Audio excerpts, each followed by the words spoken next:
આજુબાજુ ઉભેલા ભાઈઓને પણ વિનંતી કે એ લોકો બી અફસોસ ના રહી જાય કે આ એક સચ્ચાઈની લડાઈ છે, કિસાનની લડાઈ છે, આ એક સમગ્ર વિસ્તારની લડાઈ છે. તો એ લડાઈમાં બધા લોકો જોડાશે એવી અમે અપેક્ષા રાખીએ છીએ.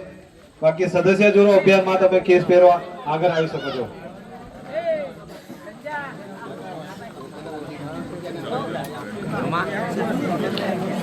કેવું છે?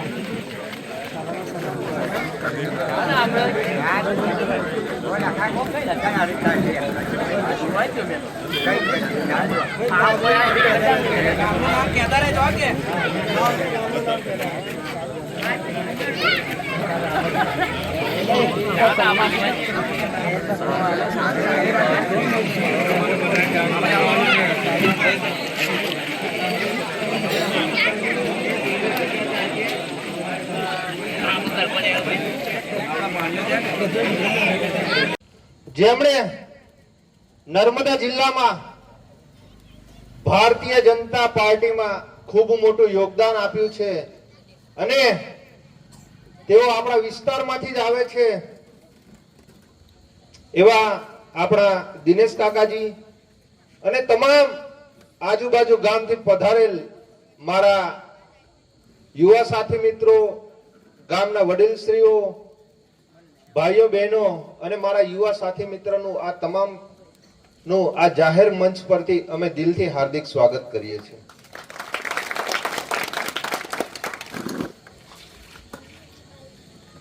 આજે વાત કરીએ તો આપણા વિસ્તારમાં ઘણા બધા નાના મોટા પ્રશ્નો છે, ઘણી બધી સમસ્યાઓ છે, પણ તેમ છતાં પણ આજે આપણા વિસ્તારમાંથી અવાજ ઉઠાવવા માટે કોઈ રાજી નથી. આજે આપણા હક અને અધિકાર માટે આજે આ સરકાર સામે બોલવા કોઈ તૈયાર નથી. આપણે ક્યાં સુધી આવી જિંદગી જીતા રહીશું? ક્યાં સુધી આપણે ગુલામી જ કરતા રહીશું? પહેલા ગોરા અંગ્રેજોના ગુલામ હતા, અત્યારે આ કાળા અંગ્રેજોના ગુલામો છીએ આપણે. જો હજુ પણ આપણે નહીં જાગીએ તો હજુ પણ આવી સમસ્યા આવશે. અમે અમારી જે ટીમ છે અને આ ડેડિયાપાડાના ધારાસભ્ય હોય, વિસાવદરના ધારાસભ્ય હોય, એ તમામ ભણેલા ગણેલા છે, તમામ ગ્રેજ્યુએટ લોકો છે.